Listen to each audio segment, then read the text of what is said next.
पंजाबी की कहावत है, सच्चियां ते कूरियां गल्लां करिए गूढ़ियां। ठीक है ना, कुछ सच्ची बात करें, कुछ गूढ़ी बात करें, मतलब है कुछ गहरी बात करें। ये मेरी कोशिश होगी आज, मगर हमेशा की तरह मैं शायद हमजा फरूख और सुरैया कौसर और community of political science and international relations का मशहूर हूँ, या शायद मैं उनका मशहूर ना हूँ, डिपेंडिंग कि आज के लेक्चर की आउटकम क्या निकलती है। मगर बहरहाल कोशिश जरूर ये करूंगा कि आपको आर्ट के बारे में भी बताऊं, मीडिया के बारे में भी बताऊं और कौमी मुफादात के बारे में भी बताऊं। तीसरी टर्म जो है कौमी मुफादात, इस पे तो कुछ ज़रा मज़ीद काफ़ी डिबेट डिस्कशन की जा सकती है, इसको जिसको कहते हैं ना, अनपैक कर सकते हैं। बिकॉज मेरा एक्चुअली ओपिनियन ये है कि Pakistan is not a nation state but a multi national state. अभी मैं कौमी तराना देख रहा था, जो वीडियो चल रहा था उसका, और यकीन जाने मुझे तो मेरे तो रोंगटे खड़े हो रहे थे, कुछ इतना खूबसूरत बनाया हुआ है वो वीडियो कि I was really loving it. और ख़ास तौर पे मुझे उसमें जो बात इंतहाई खूबसूरत लगी वो ये थी कि उसमें सिखों को भी दिखाया गया, उसमें क्रिश्चियंस को दिखाया गया, उसमें हिंदुओं को दिखाया गया, उसमें गरीब को भी दिखाया गया, अमीर को भी दिखाया गया। तो मतलब उसमें बड़ी डाइवर्सिटी एक नजर आई, और मुझे ये बात बड़ी पसंद आई कि ऐसे वीडियो के अंदर हम सेलिब्रेट कर रहे हैं अपनी डाइवर्सिटी को। यकीन जाने मैंने तो ये वीडियो पहले नहीं देखा, पता नहीं ये वीडियो आप में से तो नहीं, किसी ने इधर डिपार्टमेंट में तो नहीं बनाया।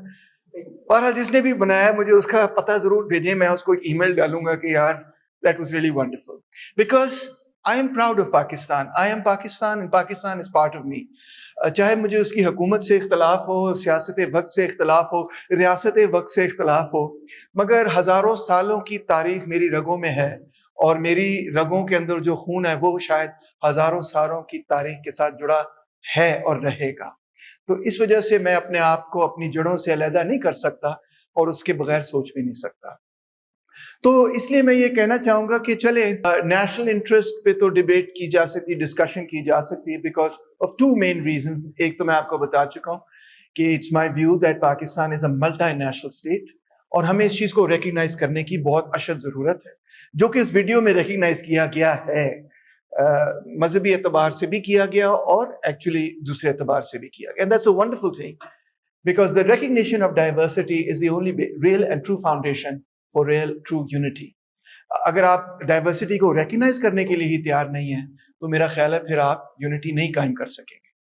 और दूसरी बात यह कि किसी भी रियासत के अंदर किसी भी वक्त में जो भी हुक्मरान तबका है, या जो भी हाकिम लोग हैं, या जो भी हिस्सा सोसाइटी का उस वक्त डोमिनेट कर रहा है, वही हिस्सा उस मुल्क के एतबार से या उस स्टेट के एतबार से उसके नेशनल इंटरेस्ट को डिटरमिन करेगा।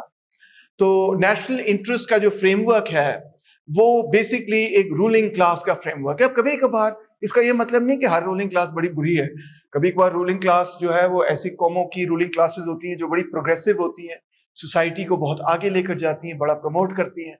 कभी कभार सोसाइटी और हिस्ट्री के अंदर ऐसी रूलिंग क्लास पैदा हो जाती है जिसका इंटरेस्ट जो है वो किसी फॉरेन पावर के साथ अलाइंड होता है, जुड़ा हुआ होता है, और वो बेसिकली मैनेजर्स होते हैं एक इंपीरियल स्टेट के।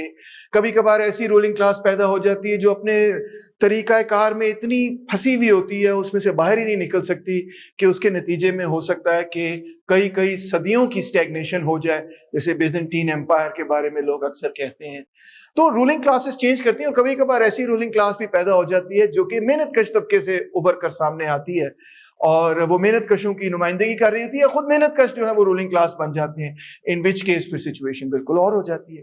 सो अर्ज ये है कि नेशनल इंटरेस्ट जो है वो कोई परमानेंट चीज नहीं है, वो चेंज होते रहते हैं, और कहीं पे जो नेशनल इंटरेस्ट है वो बड़ा अच्छा भी होता है, और कहीं पे नेशनल इंटरेस्ट बड़ा गलत भी हो सकता है। मिसाल के तौर पे एक इजी सी एग्जांपल ये है कि जर्मनी जब फैशिज्म के कंट्रोल में था, नाजीज्म के कंट्रोल में था, तो उस वक्त के उनके जो कौमी मुफादात समझे जाते थे वो कोई इंसानियत के लिए खास करामत नहीं समझे गए, गिवन कि उन्होंने जो जंग छेड़ी उसे 50 मिलियन बंदा जो है वो हलाक हो गया, मारा गया, 6 मिलियन उसमें से यहूदियों का जेनोसाइड वगैरह किया गया।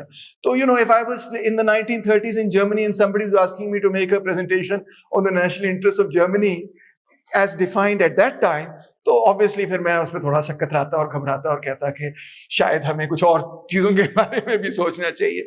But having put that aside, ये एकेडमिक्स की बड़ी गंदी आदत है कि हर चीज जो है वो उस पर पहले हमने जो है ना 36 जो है वो एतराजात पहले बयान करने होते हैं, फिर अपनी असल बात करनी होती है। अभी तक मैं असल बात पे पहुंचा भी नहीं हूँ।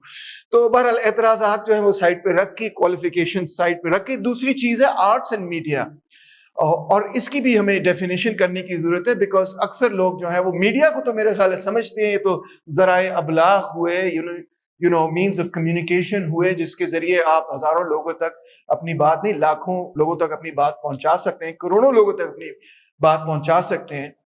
इसलिए मीडिया तो कोई कंफ्यूजिंग चीज नहीं है। मीडिया में से जो सबसे पावरफुल मीडियम्स इस वक्त हमारे पास हैं, जो पिछली सदी में इजाद हुआ या पिछली सदी के अंदर उसने अपना जोर पकड़ा, वो ऑब्वियसली प्रिंटिंग प्रेस थी। पिछली सदी से मुराद हमारी खिते में, वैसे तो वो 16वीं सदी 15वीं सदी के अंदर गुटनबर्ग के अंदर इजाद हो चुका था, मगर हमारे मतलब खिते के अंदर 19th सेंचुरी के अंदर प्रिंटिंग प्रेस जो है वो यहाँ पर आया और उसने देखते देखते एक आग लगा दी।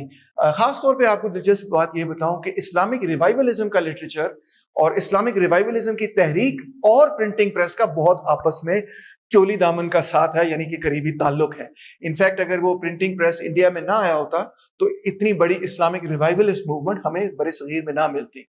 और इनफैक्ट दिलचस्प बात आपको ये बताऊं कि जितना इस्लामिक लिटरेचर बड़े सगीर के अंदर पब्लिश होता है, वो अरब कंट्रीज और किसी और मुस्लिम कंट्री के अंदर पब्लिश नहीं होता जितना पाकिस्तान और इंडिया के अंदर, अब तो खैर मेनली पाकिस्तान के अंदर पब्लिश होता है, बट बिफोर 47 पाकिस्तान इंडिया के अंदर पब्लिश होता था। और डेली न्यूज़पेपर की इजाद बड़ी अहम थी। इनफैक्ट आपको पता है कि as soon as Pakistan became an independent country, तो पाकिस्तान टाइम्स, मोहम्मद अली जिन्ना कायदे आजम ने उसको सेटअप किया एंड सो ऑन, और वो बड़ा इंपॉर्टेंट मैं समझता हूँ इंस्ट्रूमेंट था जिसके जरिए लोगों तक इंफॉर्मेशन पहुंच सके और अंडरस्टैंडिंग पहुंच सके। तो ये तो हो गया प्रिंटिंग प्रेस, और ऑब्वियसली आपकी किताबें वगैरह भी उसी से छपती हैं। आजकल की फोटोकॉपी मशीन्स वो काम कर सकती हैं जो पुराने जमाने की प्रिंटिंग प्रेस नहीं करती थी। आप लोग भी लम्स के स्टूडेंट्स की तरह फोटोकॉपी वाली रीडिंग पैक्स में पढ़ते हैं या ओरिजिनल किताबें खरीदते हैं? क्या करते हैं आप? हाय हाय हाय, अफसोस होता है मुझे, क्योंकि जब हम यूनिवर्सिटी में थे तो हम जो है ना वो किताबें खरीदते थे और वो किताबें सजा के अपनी बुक शेल्फ में रखते थे। पढ़ते नहीं थे, सजा के उनको अच्छी तरह रखते थे, कभी एक बार उन पे डस्ट भी हटा देते थे तो और ताकि ऐसे लगे कि हमने पढ़ी है तो अच्छी लगती है सजी हुई ना। इसलिए कोई फोटोकॉपी की किताब भी कभी कोई शेल्फ पे रखता है, सोचें वो तो आप पढ़ के फिर उसके बाद रद्दी में फेंक देंगे। तो मैं हमेशा ये कहता हूँ कि अगर थोड़े से 2 टके हों, 2 पैसे हों आपके पास, तो कोशिश कीजिए कि you know get the original text और अच्छी तरह उसको सजा के रखें। पता है उसका बड़ा फायदा है। आपने ना भी पढ़ी हो ना वो किताब, तो जो बंदा आपके घर आएगा ना आपको चाय शाय पीने के लिए, वो हमें फजूल में इम्प्रेस हो जाएगा। आपने फ्रांसिस फुकुयामा रखा होगा, आपने यू नो फुको रखा होगा, आपने को मार्क्स को, आपने स्पिनोजा सातर रखा होगा, वो कहेगा ओए ਇਹਦੇ ਨਾਲ ਤੇ ਜ਼ਰਾ ਤਰੀਕੇ ਨਾਲ ਗੱਲ ਕਰਨ ਦੀ ਲੋੜ है, ਇਹਨੇ बड़ा पढ़िया है। तो यू नो इट्स गुड। तस्वीरें टांगने से बेहतर है कि आप किताबें जो है वो अपने घर में रखें। तो मैं एनीवे किताबों का बड़ा जबरदस्त इन्फ्लुएंस रहा है प्रिंटिंग प्रेस का। उसके बाद आप जानते होंगे कि 1920s 30s के अंदर मार्कोनी की मेहरबानी से रेडियो की इजाद हुई और radio suddenly took the world by storm. In fact मुझे याद है कि जब मैं छोटा होता था तो मेरे अबू के पास इतना बड़ा रेडियो था, वो अभी भी उनके पास पड़ा हुआ है। असल मेरे वालिद साहब की कुछ अपनी आदतें हैं, और एक आदत उनकी ये है कि 1970 के भी जो अखबार है ना वो भी उनकी अलमारी में आज तक पड़े रहे। तो रेडियो भी वहां उनके पास, और बड़ा जबरदस्त रेडियो, उस पर एंटेना शेंटेना, हम तो उसको खिलौना ही समझते थे। मगर उस रेडियो की खासियत ये थी कि उस रेडियो पे आप BBC वर्ल्ड, आप दुनिया के डिफरेंट चैनल सुन सकते थे। और मुझे याद है थ्रू आउट माई चाइल्डहुड मेरे वालिद साहब ने वो रेडियो लगाया होता था और वो अपनी दाढ़ी बना रहे होते थे या अपने बाल बना रहे होते थे, जब भी वॉशरूम में होते थे 2 घंटे उन्होंने सुबह रेडियो लाजमी सुनना होता था। तो radio also has had a huge impact. And then of course in the 1960s we had the development of television, which was a phenomenal revolution. It was a revolution like we could not have imagined. Television की जो इजाद थी उसके नतीजे में घर घर में तस्वीरें आनी शुरू हो गई। आपको पता है जॉन एफ कैनेडी का जो इलेक्शन था उसमें इतने सारे लोगों ने जॉन एफ कैनेडी को क्यों वोट दिया? क्योंकि अमेरिकन पब्लिक ने, खास तौर पे खवातीन ने कहा हाय इतना गुड लुकिंग प्रेसिडेंट, इसको तो लाजमी हमने वोट देना। हालांकि आजकल के स्टैंडर्ड से और खास तौर पे इमरान खान के स्टैंडर्ड से वो खास गुड लुकिंग नहीं है, ठीक है ना। तो भाई इमरान खान अपने जमाने में बड़ा हैंडसम हुआ करता था, तो वो कोई स्टैंडर्ड उसका नहीं है, मगर उस जमाने के हिसाब से अगर उसको आप कंपेयर करें लिंडन बी जॉनसन के साथ और बाकियों के साथ, तो वाकई वो बड़ा उस जमाने में गुड लुकिंग समझा जाता था। तो टेलीविजन का इसमें बड़ा किरदार था। इनफैक्ट पॉलिटिक्स जो है दुनिया के अंदर, सियासत जो है उसको टेलीविजन ने ऐसा तब्दील किया कि जिसकी हद हिसाब कोई नहीं। क्योंकि एक जमाना था, इब्राहिम लिंकन ने जब अपने इलेक्शन के लिए स्ट्रगल की, आपको पता है Abraham Lincoln is one of the greatest presidents of the United States of America, और मैं कहता हूं इब्राहिम लिंकन बहुत कमाल आदमी था, really was a phenomenal figure. तो इब्राहिम लिंकन ने, आपको पता है अपना पूरा प्रेसिडेंशियल कैंपेन कैसे किया था? उसने ऐसे नहीं किया कि वो गली गली जाके कूचे कूचे में जाके लोगों से बातें कर रहा और कहो मैं आ गया हूँ, आए मिल बैठ कर रोटी खाते हैं, नहीं, वो घर में बैठा रहा और उसने सिर्फ जो है लिखा कलम से, पूरा कैंपेन उसका कलम से था। And he such a good writer, he was such a good writer कि he won that election on the basis of his writing, which was in newspapers almost on a daily basis. Imagine करें, तो उस जमाने में अगर Ibrahim Lincoln किसी पिंड चला जाता तो शायद ही कोई बंदा पहचानता कि ये इब्राहिम लिंकन है। उसको कह देते हो पानी लेके आ या कुछ इस तरह, by the way Abraham Lincoln was a working class person, he rose really from the lower ranks. So उस जमाने के अंदर लोग शक्ल नहीं पहचानते थे, और अब तो सरकार गेम ही सारी चेंज हो गई है। अब तो सियासतदान अगर खुश शक्ल नहीं है तो हमने थोड़ी उसको वोट देना है, डजंट मैटर कि उसका पॉलिटिकल प्रोग्राम क्या है और कितना वो पढ़ा लिखा है और ये वो, डजंट मैटर। देखिए ना, अब अमेरिकन इलेक्शन ही देख लें कि जो बंदा, जो बाइडेन को नहीं की बात नहीं मैं कर रहा, मगर जो बाइडेन से जो पहले बंदा जीता, यानी कि डोनाल्ड ट्रंप, वो इस चीज का एक्सपर्ट है कि किस तरह से मीडिया को चलाना है, मैनिपुलेट करना है। वो कोई ना कोई ऐसी चीज छोड़ जाता था मीडिया के अंदर जो कि जिसके नतीजे में दिनों तक उसी के ऊपर डिबेट होती रहती थी कि आज ट्रंप ने कितनी बेवकूफों वाली बात की। पीपल डिडंट रियलाइज कि जितना ट्रंप का मजाक उड़ा रहे थे लोग, उसके नतीजे में उतनी ज्यादा उसको कवरेज मिलती जा रही थी। उसको इतनी ज्यादा कवरेज मिली कि वो जीत ही गया।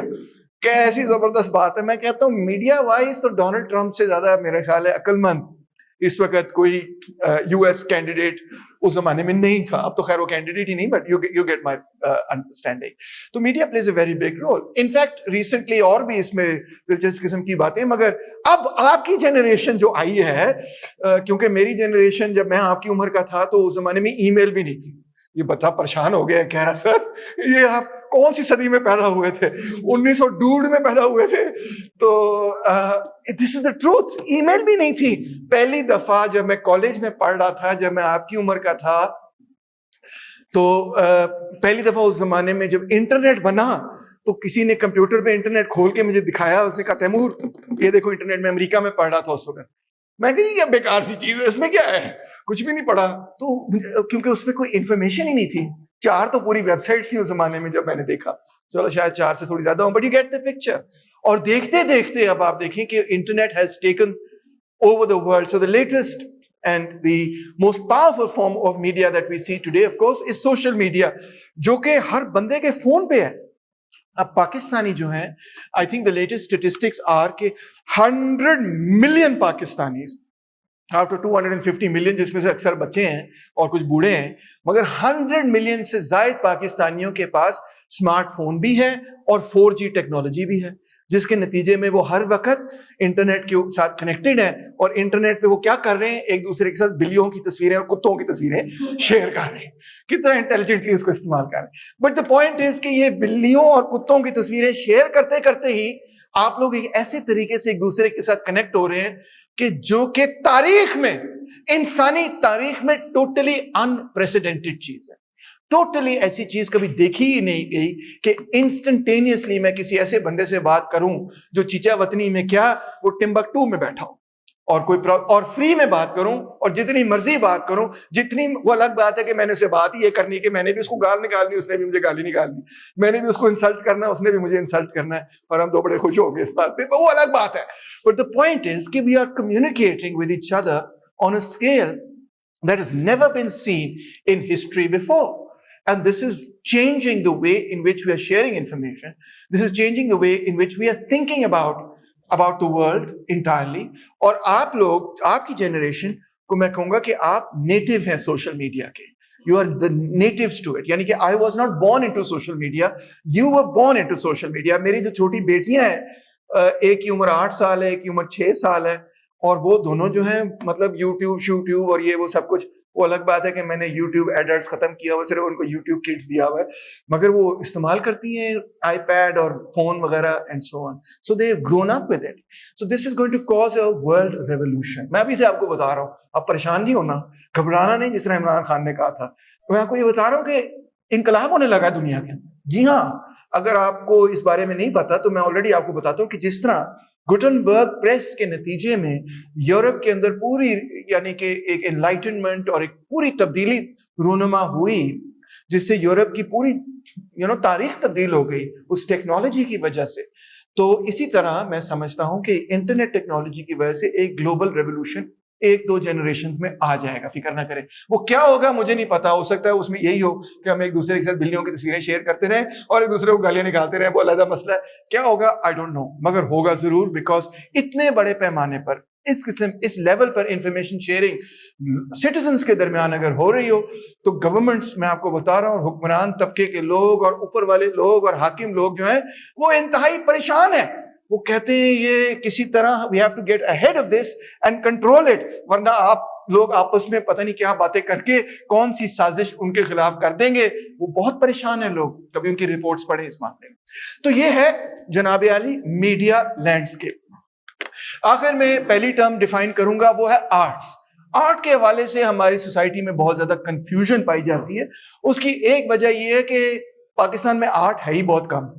आप कहेंगे सर ये कैसे हो सकता है कि आर्ट इतनी कम है, हर जगह तो हमें कोई ना कोई आर्ट नजर आती है।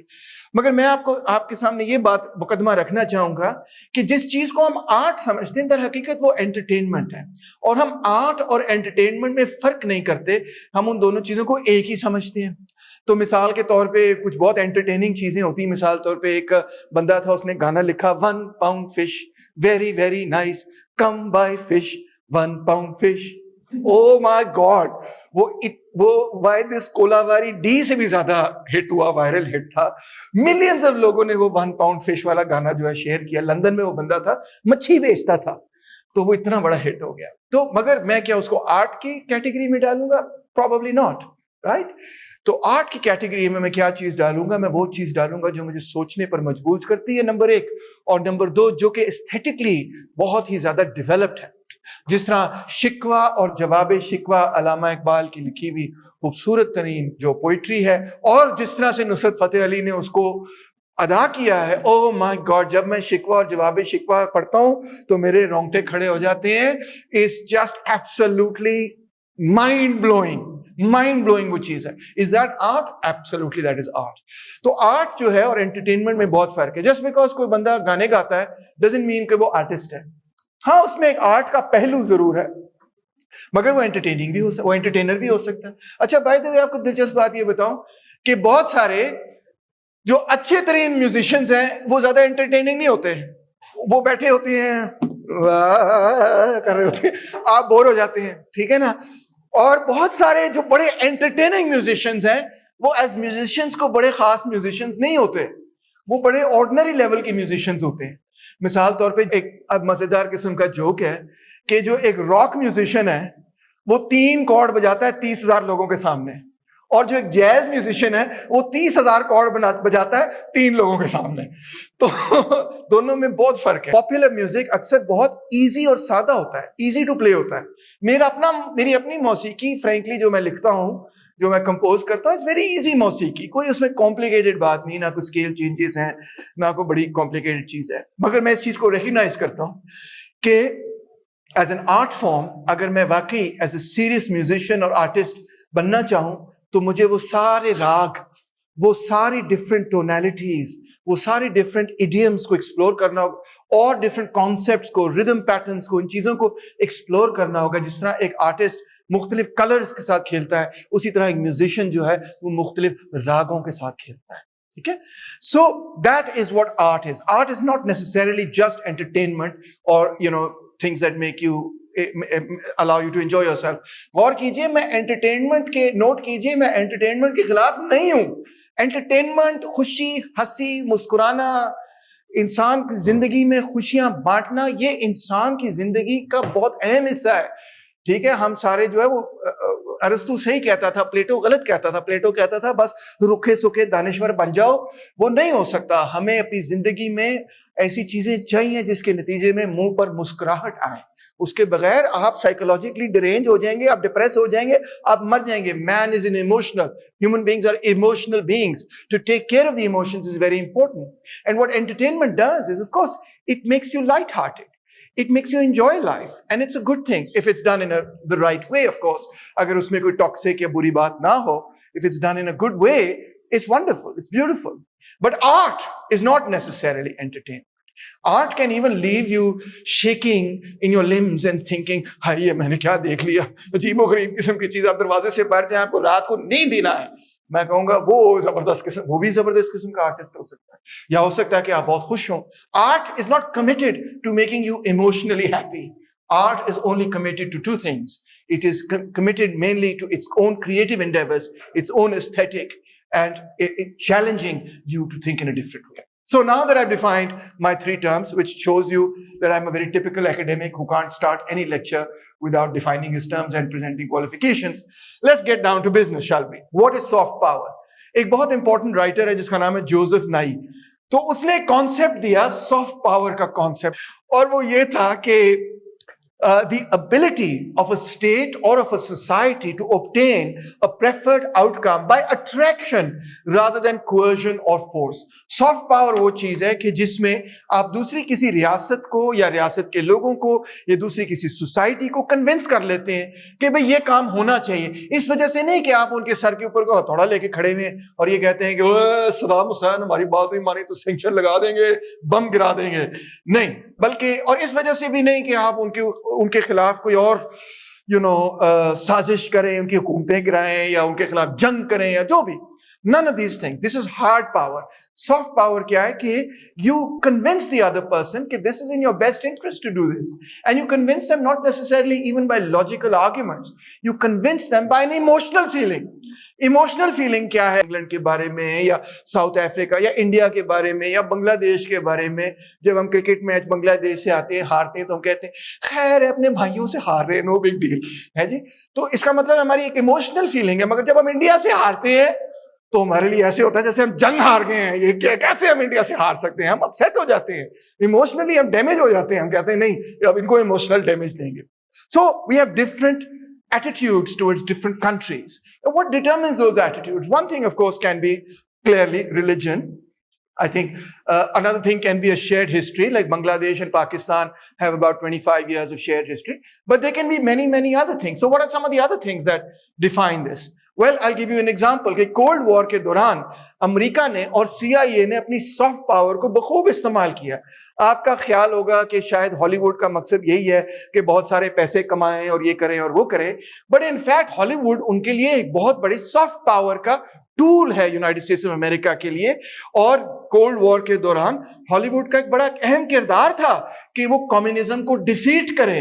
इस तरह से डिफीट ना करे कि 10 कैपिटल की एग्जामिनेशन करेंगे आज हम बैठ के, लेबर थ्योरी है वेरी दुरुस्त है या गलत है, नो। इस तरह से करें कि एक इमोशनल लेवल पे लोगों को हिट करे। Using cinema, Hollywood spread US values like liberalism and market capitalism in other in other nations. ये देखें, ये एक हॉलीवुड की फिल्म का पोस्टर है। पोस्टर पे लिखा है nameless, shameless woman trained in the art as old as time. She served a mob of terror and violence. आगे पता नहीं क्या लिखा है। On a mission, her mission is to destroy, trading her love, yielding kisses that invite disaster, destroy, then kill. और film का नाम है I Married a Communist. मेरी बीवी की फेवरेट फिल्म होनी चाहिए अगर वो देख ले, मगर बहरहाल यू गेट द पिक्चर। और ऐसी हजारों किस्म की और फिल्म हॉलीवुड में आपको उस पीरियड के अंदर मिल जाती हैं जिसके अंदर रूसियों को दिखाया गया कि ये तो अपने बच्चे खा जाते हैं, इनसे ज्यादा जालिम कोई लोग नहीं है। यार मैंने भी और आपने भी प्रॉब्ली, मैंने आपसे ज्यादा उन्हीं फिल्मों पे हम बड़े हुए जो हमने सुनी। मिसाल के तौर पे मिस्टर रॉके, ये एक फिल्म कितने लोगों ने देखी है? ओ चलो 4 लड़कों ने देखी है। कोई किसी लड़की ने नहीं देखी। पर बहरहाल ये फिल्म यार, रॉकी 4, ओ माय गॉड, ये हमारी फेवरेट फिल्म होती थी, जिसमें वो दूसरी तरफ कार्ल ड्रेगो पता नहीं क्या नाम था उसका, वो सोवियत यूनियन से आता है, रॉकी अमेरिका से आता है, ये फ्रीडम लविंग किस्म का बंदा होता है, वो तो बिल्कुल रोबोट की तरह यूं यूं करके चलता भी है, बातें भी उसी तरह करता है, और उनकी लड़ाई होती है और उसको शिकस्त दे देता है और सारी दुनिया सेलिब्रेट कर रही कि फ्रीडम हैज वन। इसी तरह जो जंग अमेरिका ने हार गई फिल्मों में, वही जंग अमेरिका जीत गया। रैम्बो को उन्होंने वियतनाम भेजा और वियतनाम में रैम्बो ने जो है सारे वियतकॉम का सत्यानाश कर दिया और वहां पे वो जीत गया। बाय द वे, मैंने ये फिल्म रैम्बो अपने प्यो के साथ सिनेमा में जाके देखी। ये रैम्बो 2 है गालिबन, सिनेमा में जाके देखी। मेरे उस जमाने में घर में तो वो VHS टेप टूप नहीं होती थी, VCR नहीं होता था। आप लोग तो कह रहे होंगे सर VCR वो क्या होता है, टेप क्या होती है, हम तो सिर्फ इस पे देखते हैं। बहरहाल उस जमाने में VCR होता था इससे पहले, तो VCR वगैरह हमारे पास नहीं था, तो हम सिनेमा में जाके देखा करते थे फिल्में। तो प्यो के साथ मैंने फिल्म देखी, छोटा सा मैं था, तो रैम्बो मियां ने जो है वो उधेड़ के रख दिया वियतनामीज को। मुझे तो पता भी नहीं था वियतनाम कहाँ पे है क्या नहीं है। तो मैं जब उठा, मुझे अच्छी तरह याद है, हम उठ के जा रहे थे, तो मैंने अपने वालिद साहब से पूछा, मैंने कहा बा कैसी लगी फिल्म आपको? तो मेरे प्यो सामने खड़े थे, मेरे बकवास। मैं हैरान हो गया, मैं है तो, क्योंकि मुझे तो अच्छी लगी थी फ्रैंकली तो मैं कि था बड़ा हीरो यार, इतने इवल लोगों को उसने डिफीट कर दिया। तो मैंने कहा क्यों, आपको क्यों नहीं अच्छी लगी? तो कहते हैं दिस इज योर प्रोपेगेंडा। मैंने कहा क्या मतलब? तो मुझे तो ये लफ्ज भी नहीं पता था इसका मतलब क्या है। कहते हैं they lost the war, the Americans, and the Vietnamese won the war, and they were on the right। मैं परेशान हो गया, मुझे तो तस्वर भी नहीं था कि फिल्मों के अंदर कोई मेरे साथ झूठ बोल सकता है।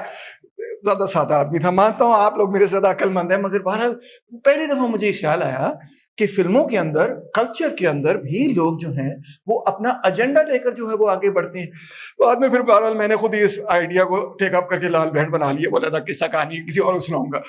ये देखें फिर क्या हुआ कि फ्रांसिस टोनर सॉन्डर्स ने किताब लिखी, जरूर इस किताब को पढ़िएगा, इसमें बड़ी तफसीलात बयान है, बड़ी दिलचस्प किस्म की तफसीलात बयान है। इस किताब का नाम है द कल्चरल कोल्ड वॉर। आप ये सोच रहे होंगे कि ये चिड़िया क्यों उस पर बनाई हुई है, तो ये चिड़िया नहीं है, ये बॉल्ड ईगल है, जो कि अमेरिकन सिंबल है उनके फ्लैग वगैरह पे भी, और उसने एक पेंट ब्रश पकड़ा हुआ है, यानी अमेरिकनों ने एक पेंट ब्रश पकड़ा हुआ है। और इस किताब के अंदर वो ये बताता है कि किस तरह से CIA ने पूरा एक कैंपेन किया, जिसमें उन्होंने ऐसे लोगों को सिलेक्ट किया जो कि बज़ाहिर इंटेलेक्चुअल फ्रीडम की बात कर रहे थे, मगर in fact they were instruments of American government. और इसमें शॉकिंग बात यह है, ऐसे फिगर्स शामिल थे जिस तरह के जॉर्ज ऑरवेल, जिसने एनिमल फार्म किताब लिखी है, बर्ट्रैंड रसल, नहीं नहीं नहीं ये नहीं हो सकता, this is not possible. John Paul Sartre भी शामिल है, नहीं यार ये तो हो ही नहीं सकता। आर्थर श्लेजिंगर और ग्लोरिया स्टाइनम जो है वो ग्रेट फेमिनिस्ट आइकॉन है अमेरिकन फेमिनिस्ट मूवमेंट की, वो भी इसको कहते हैं एक्ट टू ब्रूते, जिस तरह शेक्सपियर ने जूलियस सीजर अपने प्ले में कहा, ये कैसे हो सकता है। बहरहाल ये किताब पढ़ें, शायद इसमें सच्ची बात हो, शायद इसमें कुछ झूठी बात हो, मगर ये बात मेरे ख्याल है तयशुदा है कि जो मैं आपको समझाने की कोशिश कर रहा हूं कि culture plays a very important role in the export of values, in the export of ideas. इसी तरह कोरिया, मैं गया सियोल, मुझे बड़ा मजा आया वहां जाके, ओपन गंगम स्टाइल, मैं सोच रहा था शायद वो आके परफॉर्म करे, मगर वो आया ही नहीं। तो वहां पे मैंने ये देखा, के पॉप का आपने सुना होगा, किसी को के पॉप पसंद है? के पॉप जो है ना वो बहुत पॉपुलर है। मैं तो नहीं ज्यादा देखता क्योंकि मुझे वो लगता है कि ये एंटरटेनमेंट है, आर्ट नहीं है, और बड़ा मैन्युफैक्चर्ड सा होता है। तो बहरहाल गंगम स्टाइल मुझे बड़ा पसंद है, मैं एडमिट करता हूं। बहरहाल के पॉप, आपको ये नहीं पता होगा, बड़ी अच्छी डॉक्यूमेंट्री मौजूद है यूट्यूब पे, जरूर देखिएगा कि के पॉप पे कोरियन गवर्नमेंट ने भी और वहां की जो चोबल्स हैं, जो कि बड़ी बड़ी उनकी जो कंग्लोमरेट्स, मोनोपोलीज हैं, बड़े बड़े हाउसेज हैं, सैमसंग वगैरह जैसे, LG सैमसंग वगैरह, उन्होंने बड़ा इन्वेस्ट किया के पॉप में। मगर उन्होंने इन्वेस्ट क्यों किया के पॉप में? इस वजह से नहीं किया कि वो चाहते थे कि भाई लोग मौसीकी सुने, बल्कि इस वजह से कि उनका कंपटीशन था किसके साथ? Democratic People's Republic of Korea, जिसको नॉर्थ कोरिया कहते हैं। और आपको शायद इस बात का नहीं पता होगा कि नॉर्थ कोरिया के अंदर ऐसे वो भी बड़े यानी कि अजीब ही गरीब किस्म का मामला है वहां पे, कि वहां पे ऐसे बच्चे हैं जो जिनकी 6 साल और 8 साल उम्रें हैं। ये भी आप वीडियो देख सकते हैं, इंटरनेट पर मौजूद है। गूगल करें इसको। और वो 6 और 8 साल के बच्चे इतना बड़ा गिटार उन्होंने पकड़ा होता है और उस पे वो बाक और बेथोवन बजा रहे होते हैं। ओहो, कोई नाराज हो गया। बहरहाल उस पे वो बाक और बेथोवन बजा रहे होते। 6-8 साल के बच्चे गिटार ऐसे बजाते हैं कि जब मैं वो देखता हूं उसके बाद मेरा ये दिल चाहता है कि मैं अपना गिटार तोड़ दूं और उसके बाद आइंदा कभी गिटार ना उठाऊं कि यार अगर 6-8 साल का बच्चा इतनी जबरदस्त गिटार बजा सकता है तो मैं 48 साल का बुढ़ा मैं वो चीजें नहीं बजा सकता जो 8 साल का बच्चा बजा सकता है। वीडियो को ना देखना, उसके बाद अगर आप म्यूजिशियन है तो आपको डेफिनेटली इमोशनल डैमेज हो जाएगा। ये मैंने नई टर्म सीखी है, आपकी जनरेशन की टर्म है कि जब भी कोई आपकी बेइज्जती करे तो जवाब लिखा करो इमोशनल डैमेज, ठीक है ना। तो इस वजह से वो मैं आपको बता रहा हूं, नॉर्थ कोरिया के बच्चों के म्यूजिक के वीडियोस नहीं देखने आपने, इमोशनल डैमेज हो जाता है। तो बहरहाल तो उससे compete करने के लिए साउथ कोरिया ने भी एक पूरी इंडस्ट्री वगैरह डेवलप की। और अभी रिसेंटली उनकी एक फिल्म आई है जिसका नाम है पैरासाइट। किसी ने देखी है? अच्छा, सुना बड़ी अच्छी है, मैंने नहीं अभी तक देखी। वैसे मैंने शुरू की थी, उसके अंदर एक डार्क सा कोई वो सीन था, मैंने वही बंद कर दी। मैं किसी और वक्त देखूंगा। तो बहरहाल but it's a huge film and it has one the Oscar. Imagine that, south Korea से। और bye the way, I don't know, you don't know much about the history of south Korea, but South Korea, yeah, 50 years ago, 70 years ago, was so backward that you cannot imagine. So for them now to have leapfrogged over all the other countries in the world and to have achieved this is itself phenomenal. मैं गुजरांवाला भी जाऊं तो वहां पे भी मुझे बड़ा सा के पॉप का पोस्टर नजर आ जाता है और तो इससे नजर आता है कि बड़ी रीच है यार, बड़ी जबरदस्त रीच है। और बॉलीवुड हमारा कंपेटिटर, क्या वैसे उनके साथ कंपटीशन क्या करें, मगर उन्होंने अब नया गाना निकाला है। वो क्या नाम है? RRR फिल्म का गाना है, मुझे उसका नाम भूल गया है। नाटू नाटू, इको नाम है नाटू नाटू। बहरहाल उस पूरे गाने के अंदर कसम खुदा की नाटू का लफ्ज उन्होंने जो इतनी दफा कहा कि मैं खुद ही नाटू हो गया हूं। कम से कम 4 मिनट के गाने के अंदर उन्होंने 400 दफा नाटू वो बोलते हैं उस गाने के अंदर। उस गाने के अंदर आई थिंक कोई और लिरिक है नहीं सिवाय नाटू नाटू। मगर बहरहाल वो गाना भी सुपर डुपर हिट है, गॉड ओनली नोस व्हाई।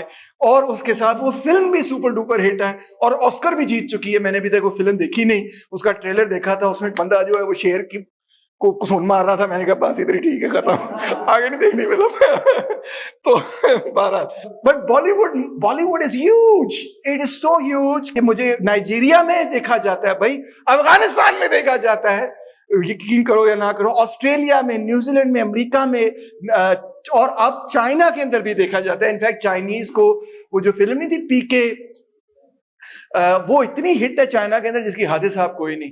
तो बॉलीवुड जो है produces more than 1000 films per year and that is almost double the production of Hollywood, over 1000 films a year and a lot of the films और यार वो इतने वैसे बॉलीवुड वाले जो है ना, कसम खुदा की अगर उन पे कोई इंटेलेक्चुअल प्रॉपर्टी राइट्स वाला कोई उनके पास प्लेजरिज्म को सिखा देता चीटिंग वगैरह के बारे में, तो कसम खुदा की हर दूसरी फिल्म जो है ना वो हॉलीवुड की फिल्म की बेसिकली कॉपी होती। मैं को झूठ बोले यार, वो प्लॉट वहां से उठाते हैं, उसको हिंदी में तर्जमा करते हैं, फिल्म बना देते हैं और ऐसी स्पीड पे। और इवन गाने, वो जो पुराने सारे आपके प्यारे गाने RD बर्मन वाले और SD बर्मन वाले और जो आपको इतने पसंद हैं कि जानू मेरी एंड सो ऑन, मैं अभी गा के नहीं सुनाऊंगा वरना घर भी जाना है। तो वो सारे गाने आपको भी पता होगा कि वो भी सारी मेलोडीज उन्होंने कॉपी की नहीं है। तो आतिफ असलम पे क्यों आप नाराज होते हैं जब वो साउथ कोरिया वाली वो मेलोडी कॉपी कर ले, पहली नजर में तुझसे क्या जादू कर दिया, है ना, तुम हो यहाँ मैं हूं वहां, वो वाला गाना नहीं है, वो भी कॉपी है। तो बहरहाल नाराज ना हो, इन्होंने तो कॉपी इतना किया है, नुसरत फतेह अली की हर कवाली इन्होंने कॉपी की हुई, ऑलमोस्ट हर मेलोडी कॉपी की हुई है। बट यू नो, मैं इनकी कॉपी को दाद देता हूँ, इनके प्लेजरिज्म को दाद देता हूँ, मगर मैं आपको एक दिलचस्प बात ये भी बताता हूँ कि जो यूरोपियन रेनेसांस थे जिसमें राफेल और माइकल एंजेलो, डा विंची, इतने ग्रेट आर्टिस्ट हम समझ जाते हैं, do you know that they all started as plagiarists. जी हाँ, वो कॉपियां बनाते थे और ग्रीक स्टैच्यूज की कॉपीज बनाते थे और ये कहते थे ये ओरिजिनल ग्रीक स्टैच्यू है, खरीद लो, और झूठ बोलते थे। और मगर उनकी इतनी प्रैक्टिस हो गई, कॉपिंग की वजह से इतनी प्रैक्टिस हो गई कि थोड़ी देर बाद उन्होंने ग्रीक ओरिजिनल से बेहतर स्टैच्यूज बनाने शुरू कर, अंदाजा करें। और अब मेरा ख्याल है बॉलीवुड का भी यही मामला है कि इन कॉपी कर करके वो सीख गए हैं। वो किसी ने कहा था the best form of flattery is imitation. अगर कोई मेरी कॉपी कर रहा होगा ना तो मुझे खुश होना चाहिए कि वो मेरी कॉपी कर रहा है, क्योंकि उसे ये नजर आ रहा है कि वो मुझे अपना, वो समझ रहा है कि ये बंदा जो कुछ कर रहा है वो ठीक कर रहा है। अनफॉर्चुनेटली कोई मेरी कॉपी नहीं करता, मैं क्या करूं। आगे चलते हैं जी। देखें बॉलीवुड की पावर की एक्सटेंशन देखें। रेड में तो ऑब्वियसली मेन कंट्री हो गई जहां बॉलीवुड बहुत ज्यादा देखा जाता है। ब्लू में वो कंट्रीज हो गई जहां पे बॉलीवुड में से कंसिस्टेंट रेवेन्यू अर्नर्स होते हैं, और इसमें अमेरिका भी शामिल है, इसमें कनाडा भी शामिल है, इसमें इंग्लैंड भी शामिल है, इसमें जर्मनी भी शामिल है, इसमें ऑस्ट्रेलिया भी शामिल है, इसमें न्यूजीलैंड भी शामिल है, मगर मैं वो क्रॉप कर दिया गलती से, न्यूजीलैंड जो है वो नक्शे से गिर गया है, मगर वो भी शामिल है।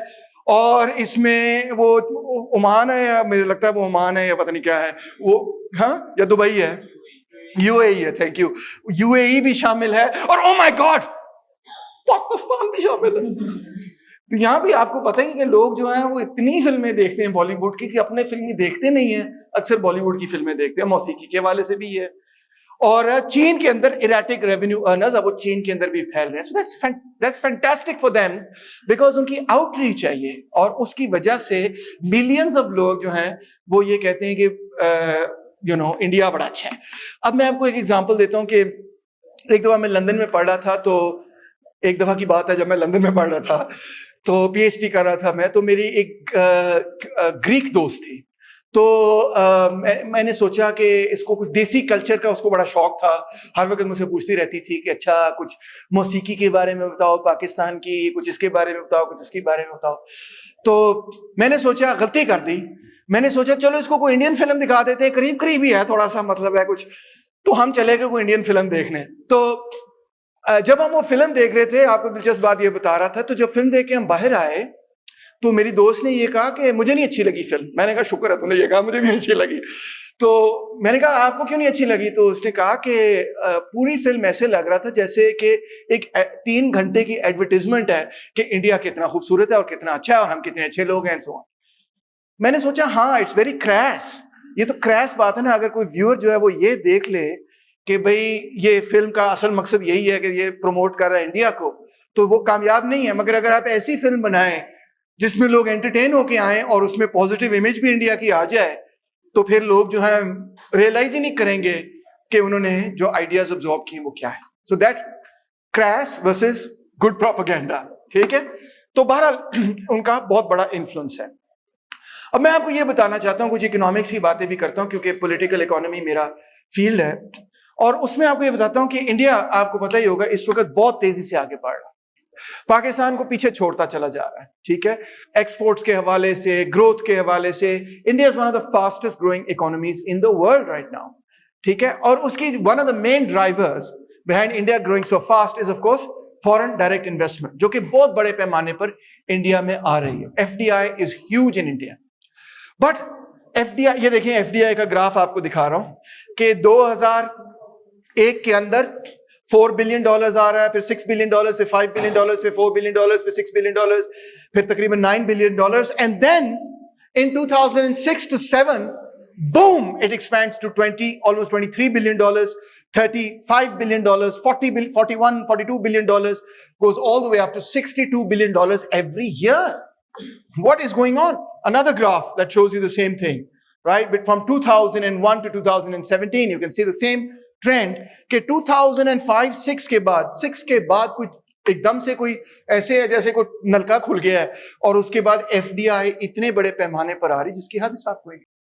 So what is going on? मैं एफडीआई के हवाले से आपको ये बताना चाहता हूं कि जब कोई इन्वेस्टर, लेट्स से वो नाइकी हो या वो कोई एडिडास हो या कोई भी कंपनी हो, जब वो इन्वेस्ट करने का फैसला कर रही होती है तो बहुत सारे इकोनॉमिस्ट की ये गलत फहमी है कि वो इंटरेस्ट रेट्स को देखते हैं, वो मार्केट कंडीशंस को देखते हैं, वो प्योरली इकोनॉमिक इंडिकेटर्स को देखते हैं। मैं आपको ये बताना चाहता हूं कि ये जो प्योरली इकोनॉमिक इंडिकेटर्स है ना, ये इनफैक्ट हर बिजनेसमैन जानता है कि बहुत ही वॉलेटाइल होते हैं और बहुत जल्दी चेंज कर सकते हैं, बहुत ही जल्दी मार्केट कंडीशंस चेंज कर सकती हैं।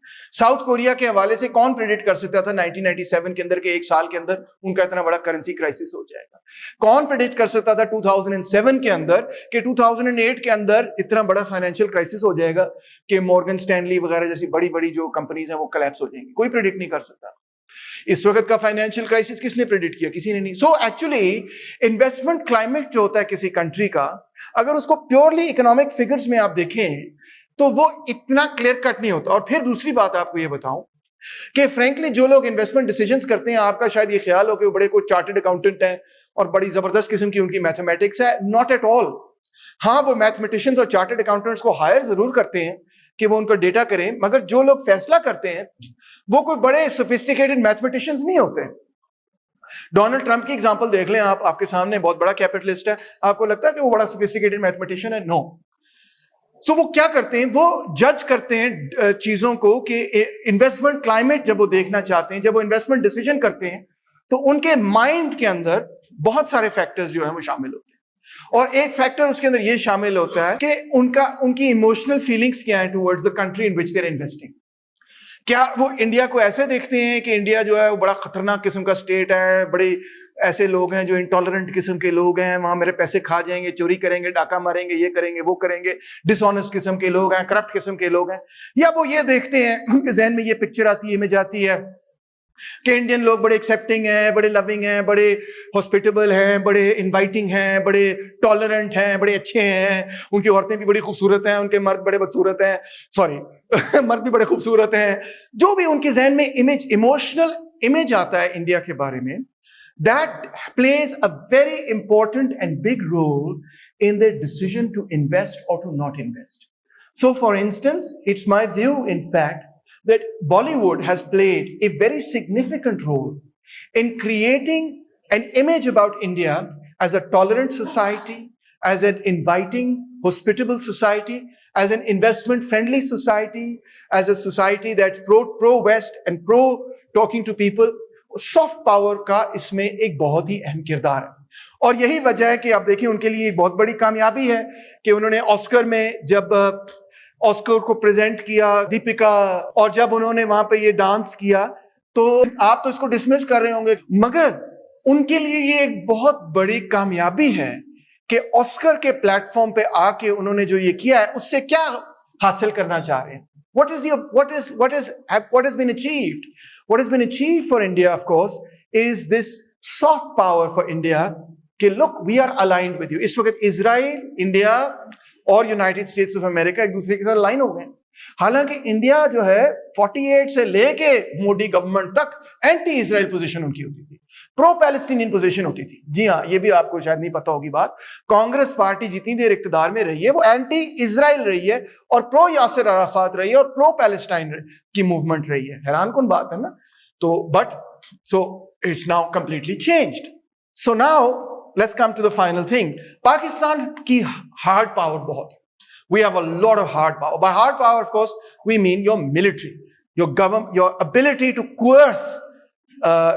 Your coercive power is hard power. So what is our hard power? We have an active personnel is 650,000. That's phenomenal. That's huge. And reserve army is another 550,000. That means that potentially Pakistan army at any time when needed, it can field over 1 million troops. 1 million troops आपके ख्याल में छोटी फौज है? आपको पता है कि Mughal empire at the height of its power, अपनी पावर की हाइट पे मुगल एम्पायर दुनिया का सबसे बड़ा एम्पायर में शामिल था। उसके पास 1/4 दुनिया की जीडीपी पर भी कंट्रोल था, पॉपुलेशन पर भी कंट्रोल था, और उसके पास जो हाईएस्ट लेवल पे फौज थी वो 1 मिलियन लोगों की थी। So we have that today in Pakistan alone. हालांकि Mughal empire stretched over South Asia and even into Afghanistan and parts of Iran and so on. So it's the 6th largest military in the world. Oh my God, that's huge. That's no joke, right? 6th largest military in the world. और militaries कौन सी होंगी? China, Russia, United States of America. These are major powers. India, obviously. So 6th largest is pretty strong. And of course, they take about 18.3% of the national expenditure. Officially, unofficially, it's a little more than that because pensions वगैरह हैं military की और इस तरह की और चीजें हैं, वो civilian budget में शामिल किए जाते हैं, अगरचे वो pensions military के लोगों, personnel की हैं, but they're often included in the civilian expenditure. And of course, they're always, all militaries have some hidden budgets as well, which they don't reveal.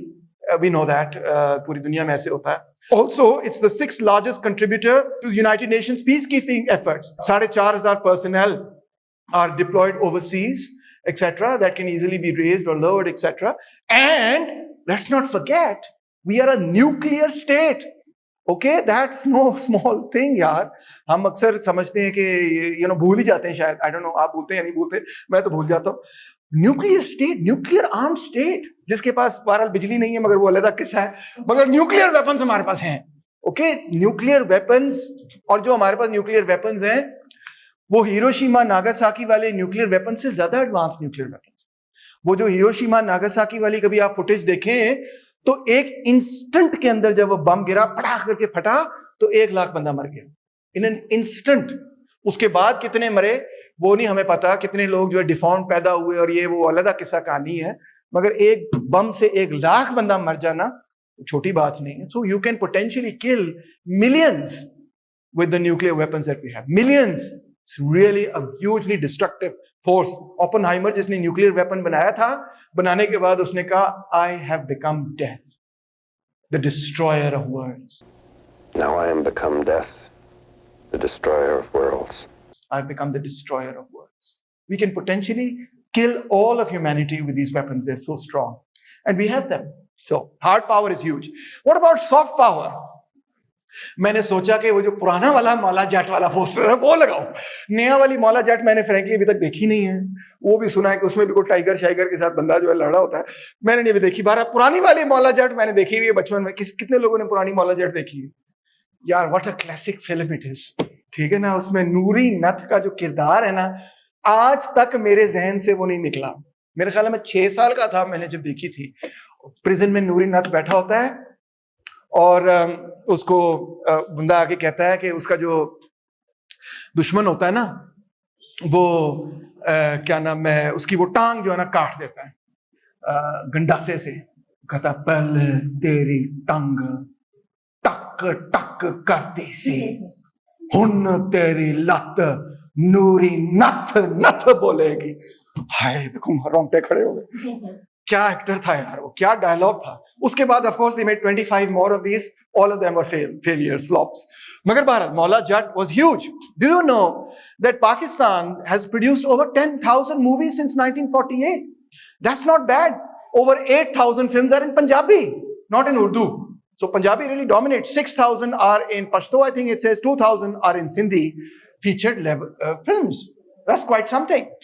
And during the 1970s, yes or no? और कीजिएगा कि Pakistan was the world's 4th largest producer of feature films. I did not know that. How many people knew that? एक बंद. अच्छा, आपके कोई film industry में कोई दोस्त ही आ रहे हैं, वैसे ही शौक है.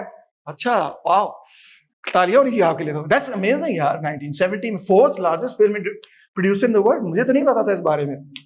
और मगर उसके बाद फिर ये कोलैप्स हो गई, डिक्लाइन हो गई. वो ज़ियाउल हक साहब की जब मार्शल लॉ आई तो कुछ सिनेमा भी कुछ लोगों ने जला दिए. ज़िया साहब ने कहा कि ये क्या अजीबोगरीब किस्म की फाशी वगैरह फैला रहे हैं. तो सेंसर बोर्ड बहुत स्ट्रांग हो गया. तो फिल्म बनती थी, वो सेंसर बोर्ड में पास नहीं होती थी, पैसे ज़ाया हो जाते थे, लॉस हो जाता था. तो फिर लोगों ने फिल्म बनानी, प्रोड्यूसर्स ने फिल्म बनानी छोड़ दी कि पास ही नहीं होनी, फायदा की फिल्म बनाना. तो वो फिल्में जो है ना वो डिक्लाइन हो गई. और आहिस्ता आहिस्ता इनफैक्ट 2000 में जो है तकरीबन, जो उस जमाने में पूरी फिल्म इंडस्ट्री बेसिकली लाहौर में बेस्ड थी. कितने लोग ये बात जानते थे? इसका नाम लॉलीवुड था. बहरहाल film industry of Pakistan was based in Lahore. But now film industry of Pakistan is no longer based in Lahore. In fact, now it is based in Karachi. So it has shifted from Lahore to Karachi. Lahore की film industry totally खत्म हो गई है. और ये जो नई Maula Jatt type फिल्में बन रही हैं, लिहाजा इसीलिए इसमें कराची वाले लोग फिल्में बना रहे हैं. जो पंजाबी अपना एक्सेंट पता नहीं उनका ठीक है कि नहीं, मुझे नहीं पता. लाहौरी बनाते तो फिर वो बात लगती ना. मौला जट तो फिर लाहौरियों को बनानी चाहिए ना फिल्म. मगर बहरहाल है. So now it is more or less collapsed. The cinema in Pakistan has collapsed. There are only about 135 cinemas. 3 decades ago, in the 1970s, there were almost about 1,000 cinemas. So almost 1/10 पे आ गई है.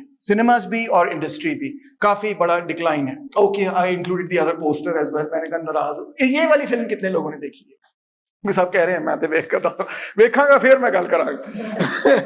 तो बहरहाल अब मसला ये है दोस्तों कि पाकिस्तान के हवाले से अगर मैं बाहर जाता हूं, जब मैं भी बाहर जाता हूं, आप में से कोई बाहर गया है? अच्छा, मैं मरी की बात नहीं कर रहा मुल्क से बाहर. अच्छा, जब मैं बाहर जाता हूं और लोगों से आम बातचीत हो वहां पे कि जी पाकिस्तान के बारे में क्या इमेज है, तो लोग मुझे वहां पे जो कहते हैं ना पाकिस्तान के बारे में जो फेमस चीजें हैं ना वो क्या है, क्रिकेट और जुनून के अलावा ये दो चीजें हैं जो पॉजिटिव हैं, जो लोग जानते हैं। उनके अलावा क्या चीज है जी, वहां तो उसामा बिन लादेन था जी, वहां पे तो डैनियल पर्ट का आपने घिटा उतार दिया, उसको किडनैप करके उसका गला काट दिया। फिर वहां तो जी टीटीपी है, टीटीए है, टीएलपी है। वहां तो जी श्रीलंकन मैनेजर को आपने जिंदा जला दिया, जिंदा तो नहीं जला दिया मगर उसको मार के जला दिया। फिर आपने श्रीलंकन क्रिकेट टीम आई, आपने उन पे गोलियां चला दी। श्रीलंकन बेचारे जो है ना वो तो हमारे बारे में बहुत ही नेगेटिव, वो कहते होंगे क्रिकेट खेडन जाने हैं ते साडू गुजारे ते गोलियां चला देंदे ने, ਅਸੀਂ मैनेजर करते हैं ते उन्हें चला देंदे ने, ਅਸੀਂ की करिए उत्थे जाके। तो Sri Lankan are not happy with us obviously. लोग कहते हैं जी बड़ी करप्शन है, ये तो हमारी अपनी मेहरबानी क्योंकि हम एक दूसरे को करप्ट जो नहीं भी होता वो भी करप्ट कहते रहते हैं, इतना कहते रहते हैं कि हर बंदा कहता है कि हर बंदा ही करप्ट है। तो इनफैक्ट जो बंदा करप्ट नहीं होता वो भी ये कहता है कि यार फिर मैं भी करप्ट हो जाता हूँ अगर सारे करप्ट है तो फिर मैं क्यों अंधों में काना राजा बना पड़ा हूँ, मुझे तो नुकसान हो रहा है। इतना शायद हमें करप्शन नहीं करनी चाहिए जितनी हम कर देते हैं, क्योंकि उससे हम खुद ही सेल्फ फुलफिलिंग प्रोफेसी बना देते हैं, एक तरह की ऑटो सजेशन हो जाती है हमारी। बाय द वे ये ऑटो सजेशन मैं नहीं कह रहा, अगर बच्चे को आप ये कहना कि मैं अपने बच्चों के साथ हमेशा ये साइकोलॉजी करता हूँ कि अगर मेरी बेटी है उसको किसी चीज से डर लग रहा है तो मैं उसको कहता हूँ, उसको लग रहा है डर, मुझे नजर आ रहा है उसको डर लग रहा है, मगर मैं कहता हूँ ज़ारा तुम तो बड़ी बहादुर हो, तुम तो इन चीजों से नहीं डरती, मैंने तो देखा तुम बिल्कुल नहीं डरती हो। कहती हूँ, वो कहती हाँ मैं इन चीजों से नहीं डरती। इट वर्क्स, ठीक है ना। अगर मैं आपको आके कहूँ, क्लास में आके कहूँ कि आप बड़े अक्लमंद हैं, बड़े ब्राइट हैं, आप बड़े पढ़ते हैं, यार आप इतना पढ़ते हैं, यार आप तो बड़े अमेजिंग स्टूडेंट्स हैं, आपकी कुछ सेल्फ स्टीम लिफ्ट होगी, फिर आपका भी शायद मिल जाए पढ़ने का, आई डाउट इट, मगर बहरहाल ट्राई किया जा सकता। कभी कभार bye the way reverse psychology भी चलती है। अगर मैंने ज़ारा से कोई काम कराना हो, मेरे दादा मेरे साथ किया करते थे, सॉरी नाना मेरे साथ किया करते थे, जब खाना मुझे खिलाना होता था ना, सारी टेबल पे हम इकट्ठे होते थे, माँ मेरी कह रही होती थी खाना खाओ, रोटी खाओ, मेरा दिल चाह रहा था बाहर जाके क्रिकेट खेलूं, वो फोर्स कर रही होती थी खाना खाओ, तो मेरे नाना वहां पे बोलते थे, पीछे टेबल पे सामने बैठे होते थे, हम दूसरी तरफ होते थे, बड़ी सी डाइनिंग टेबल थी, सारी फैमिली एक्सटेंडेड फैमिली बैठती थी, तो मेरे नाना कहते थे ना खावे, मैं तो देखता था बिल्कुल ना खावे, मैं जो कहता था अच्छा, फिर थोड़ी सी रोटी पकड़ता था, निवाला मुंह में डालता था, खाना शुरू कर देता, फिर कहते थे पानी भी ना PV. So it really works sometimes, Lovely man, beautiful man. He always only spoke in Punjabi, never in Urdu. Incredible person. खैर anyway, फिर हमारे बारे में ये फेमस है कि इलीगल इमिग्रेशन ये बड़ी करते हैं। नहीं हम तो नहीं करते, करते हैं, सब जानते हैं। अच्छा मैं बाय द वे ये पढ़ रहा था कि एक जमाने में हमारा पासपोर्ट पता नहीं 4th या 5th या 6th best passport in the world समझा जाता था। 47 से पहले की बात नहीं कर रहा। शुरू में 50s वगैरह के अंदर हमारा बड़ा हाईली रेटेड पासपोर्ट होता था, क्योंकि हम उस जमाने में कोई इलीगल इमिग्रेशन वगैरह नहीं करते थे। मगर अब हमने इतनी की है कि अब नहीं कोई हमें एक्सेप्ट करता। अच्छा, 2 लोगों ने नोबेल प्राइज जीता पाकिस्तान से, तो हमने खुद ही उनको कहा कि ये पाकिस्तानी नहीं है। कौन है कि नहीं है 2 लोग, सानू तो नहीं पता, we don't own them at all. चलो माना कि उनके साथ कोई इख्तलाफ हो सकता है इस मामले पे, उस मामले पे, फलां मामले पे, मगर यू कैन एटलीस्ट इंडिया का अगर इख्तलाफ होना तो बड़ी तरीके से कोई स्पिन बॉलिंग करा के तो उसका भी क्रेडिट हासिल कर लेते हैं। मगर हमें वो स्पिन बॉलिंग नहीं आती, हम सिर्फ फास्ट बॉलिंग कराते हैं और वो भी सीधी बॉल फेंकते हैं, तो वो भी हम क्रेडिट नहीं ले सकते उनकी अचीवमेंट्स का, क्योंकि हम तो उनको ओन ही नहीं करते। ना हमारा मीडिया ओन करता है, ना हमारी गवर्नमेंट ओन करती है, ना हमारी पॉपुलेशन फ्रेंकली ओन करती है।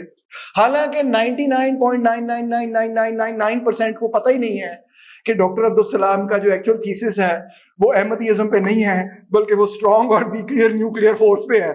अब मुझे तो फ्रेंकली ये भी नहीं पता कि स्ट्रॉन्ग और वीक न्यूक्लियर फोर्स कम वक्त होती क्या है, लेट अलोन कि उनका दरमियान में इंटरेक्शन क्या है और उनका कनेक्शन क्या है, मगर मुझे समझने चाहिए। I should understand what it is that he won that Nobel Prize for and appreciate it।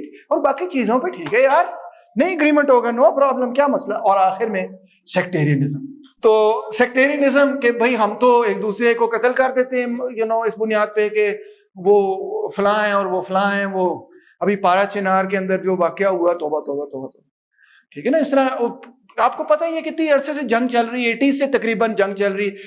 जंग के अंदर चल रही है, शायद इसीलिए उसका नाम जंग है, जंग चल रही है वहां पे, आई डोंट नो, बट बहरहाल it's a very very destructive thing, because you can't go around killing people just on the basis of their faith यार, फॉर गॉड सेक्स। इतनी तो अकल हमें होनी चाहिए, और है, मगर शायद कुछ लोगों में नहीं भी है, I don't know what the thing is, but you can't do that.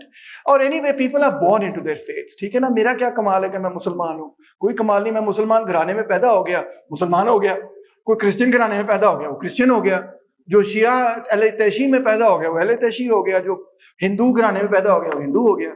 बड़े कम लोग हैं जो स्विच करते हैं, सोचते हैं, कहते हैं ओ है ठहर जाओ, मैं दुनिया के सारे रिलीजन पहले बैठ के पढ़ूंगा, फिर फैसला करूंगा कि मेरा रिलीजन क्या होगा। ऐसे कहाँ होता है, कोई भी नहीं होता। सारी सोसाइटीज में you inherit religion from your fathers and from your society, from society in general. So to kill somebody on that basis of the religion that they have merely inherited, I think doesn't make sense to me. So, but बहरहाल ये भी मामला है। So, एनाटोल लीविन की किताब थी, मैं इस बाबे से मिला भी था जब ये आया हुआ था, किताब लिख रहा था। बड़ी बेकार किताब है, खबरदार जो इस किताब को पढ़ना। मगर मैंने इसलिए शामिल की कि देखो उसने क्या टाइटल लिखा, पाकिस्तान अ हार्ड कंट्री। मतलब है कि ये बड़ा सख्त मुल्क है। ये इंप्रेशन है लोगों का हमारे बारे में कि ये बड़े सख्त किस्म के लोग हैं, बड़े इंटॉलरेंट किस्म के लोग हैं, एक दूसरे की बात नहीं सुनते। म्यूजिक कोक स्टूडियो में तो बहुत है, मगर उसके खिलाफ भी बहुत बड़ी लॉबी है। सिनेमा जो है वो तो चलता नहीं है। ये लोग जो हैं ये फिल्में तबाह कर देते हैं, उसमें इन्वेस्टमेंट तबाह हो जाती है। Theatre as an art does not exist. वो भांड थिएटर तो है अपना, मगर as an art does not really exist. तो हमारे बारे में जो बाहर के लोग स्कॉलर्स वगैरह भी लिखते हैं ना, I have to tell you कि वो ये नहीं लिखते what a beautiful country, what a beautiful people, what a lovely people। पहले लिखते थे by the way, पहले ये भी लिखते थे कि जब मैं इंडिया गया तो वहां पे इंडियंस ये कहते थे कि पाकिस्तानी बड़े गुड लुकिंग होते हैं। मैं तो बहुत ही खुश हो गया, मैंने कहा साडी तारीफ कर देती है, मेरी तारीफ कर देती है। मगर अब सैडली यू नो, अब मैंने अगर इंडिया से अपने दोस्त को बुलाऊं कि यार तू भी पाकिस्तान आ, तो उसकी फैमिली के अंदर क्राइसिस हो जाता है। कहते हैं ओ तुम पाकिस्तान जा रहे हो, मर जाओगे, दाढ़ी उगा के जाओ। What are you, I mean, I try to tell them that's not Pakistan, but it has no effect, you know, because वो इमेज इतनी सख्त बिल्डअप हो गई है जो कि हम उसको रिवर्स नहीं कर पा रहे। रिवर्स क्यों नहीं कर पा रहे? क्योंकि we have no soft power. हम बता ही नहीं सकते लोगों को। वो जिस तरह प्यारा सा नेशनल एंथम था, शुरू में उसकी वीडियो थी, ये मैंने पहली दफा देखा, तो बाकियों ने क्या देखा होगा, राइट? तो हम वो प्रोजेक्ट ही नहीं कर पा रहे कि no we are not like this. हाँ, यहाँ पे बहुत सारे ऐसे वाकयात हुए जिसमें हम भी शर्मिंदा हैं, मगर दैट्स नॉट ऑल पाकिस्तानीज। हम प्रोजेक्ट क्यों नहीं कर पा रहे? इसलिए because we have no soft power, we have no cinema, we have no projection with respect to our music, we have no theater, we have no art which is being projected. So ये सारी चीजें जो है सिर्फ soft power से create होंगी। आपकी जो इमेज चेंज होगी वो सॉफ्ट पावर से होगी। गवर्नमेंट के जो शोज होते हैं बाहर लंदन शंदन में, वो कभी आपने देखे, वो इतने बोरिंग होते हैं कि जिसकी हद कोई नहीं। क्योंकि उनको चाहिए होते हैं बड़े ब्लैंड किस्म के आर्टिस्ट, कोई एक्साइटिंग किस्म के आर्टिस्ट वो नहीं स्पॉन्सर करते। वो कहते हैं कि ये पॉलिटिकल हो जाएगा, ये ऐसा हो जाएगा, वो वैसा हो जाएगा, चैलेंज कर देगा। और बाय द वे दुनिया के अंदर इस तरह के आर्टिस्ट की कोई बहुत ज्यादा वैल्यू नहीं होती, खासतौर पे वेस्ट के अंदर। वेस्ट के अंदर तो आर्टिस्ट होता ही वो है जो थोड़ा सा पागल हो। आपने देखी होंगी उनकी इमेजेस, बाल उड़े होंगे, कपड़े नहीं फटे होंगे, जो भी सोसाइटी को चैलेंज कर रहे होंगे। आर्टिस्ट की टिपिकल स्टीरियोटिपिकल इमेज ही ये है कि हर वक्त वो आपको चैलेंज कर रहा होता है। तो हम जो है वो ऐसा आर्टिस्ट पसंद करते हैं जो बड़ा कन्वेंशनल होता है। तो इस वजह से वो फिर it doesn't have any impact, frankly I tell you. और मैं जब अपने आर्टिस्ट को देखता हूं तो मैं ये देखता हूं कि जो बड़े करंट्स हैं, ग्लोबल करंट्स हैं आर्ट मूवमेंट में, we don't even know what they are. हमें कोई पूछे कि बरोक आर्ट क्या है और रेनेसांस आर्ट में क्या फर्क है, और you know post modern art क्या है और मॉडर्न आर्ट क्या है, frankly nobody really knows, nobody knows. It's not even a national question. वहां पे ये चीजें आम डिस्कस और डिबेट हो रही होती, तो हमें पता नहीं होती। और आखिर में ये कि entertainment is often mistaken for art. हम समझते हैं एंटरटेनमेंट यही आर्ट है, बट ये दो चीजें फर्क है। हुआ क्या है कि art has died in Pakistan. It's not died actually, it's been murdered. लोग इस तरह हथौड़ियों से हमने उसको कूट काट के मार दिया उसको, और मारने का हुआ, उससे रिजल्ट क्या हुआ है कि we don't have any soft power, we have no projection, we have no ability to counter anybody who says कि पाकिस्तानी तो सारे intolerant, corrupt और पागल किस्म के लोग हैं। हमारे पास कोई ability नहीं है to counter that in any way। India के साथ कोई ये बात करके देखे, वो अपने पूरी फौज भेज देते हैं अपने म्यूजिशियंस की, आर्टिस्ट की, फलाने की, ढमकाने की, कि भाई नहीं ऐसा नहीं है, इंडिया तो ऐसा है, इंडिया तो वैसा है। हम क्या कर सकते हैं, किसी को नहीं भेज सकते। तो आखिर में यही कहूंगा, सब मानते हैं, आप भी मानते हैं ना, कि पाकिस्तान को एक ड्रामेटिक चेंज चाहिए, एक ड्रास्टिक चेंज चाहिए अपनी इमेज में। और आप भी मानते हैं ना कि आपका भी ये दावा ही होगा ना कि हम कोई इतने इंटॉलरेंट लोग तो नहीं है। अब मैं यूएमटी कैंपस पे आया हूँ, फ्रेंकली मैं फायजा से कह रहा था, जो मेरी फोटोग्राफर है, मैं कह रहा था मुझे बड़ा अच्छा लगा इस कैंपस पे आके, देखो young students walking about with their books and studying and talking and discussing and so on. It's wonderful. This is not the impression that you get about Pakistan when you go abroad. You get the impression कि जैसे यहाँ पे पता नहीं कोई crazy किस्म के फेनेटिकल किस्म के लोग होंगे, कोई अल्टरनेटिव ओपिनियन अगर आप यहाँ पे एक्सप्रेस कर देंगे तो नाराज हो जाएंगे, but it's not true. So this is only possible through the arts, and the most important policy for the flourishing of the arts is freedom for the artist to pursue her creative passions. इस वक्त art के लिए ये मसला नहीं है कि उनको फंड नहीं किया जा रहा, उनके पैसे नहीं लगाए जा रहे, ये भी इशू नहीं है. Yes, in some instances that can no doubt help, but that's not the biggest obstacle. The biggest obstacle is not financial. The biggest obstacle, of course, is that an artist will inevitably always criticize existing culture, society, norms, ideas, and so on. He may or may not, she may or may not, but artists must have the ability to do that. Artistic freedom, जिसको हम poetic liberty कहते हैं, poetic license भी कहते हैं, उसके अंदर ये given बात है कि आपने इजाजत देनी है उसको कि वो कोई ऐसा काम करे जो पहले नहीं हुआ, सोसाइटी को चैलेंज करे. मैं ये भी कंसीड करता हूं कि 99% जो लोग चैलेंज करेंगे वो बात बोंगी निकलेगी, गलत साबित होगी. No problem. But that still is how ideas, and especially the arts, grow. Because creativity is only stamped out when you predefine the limits within which creativity can be applied. So without artistic freedom, there can be no real art. And without any real art, I'm sorry to say that the image of Pakistan will remain what it is today, which is not a very positive image, sad to say. Thank you very much.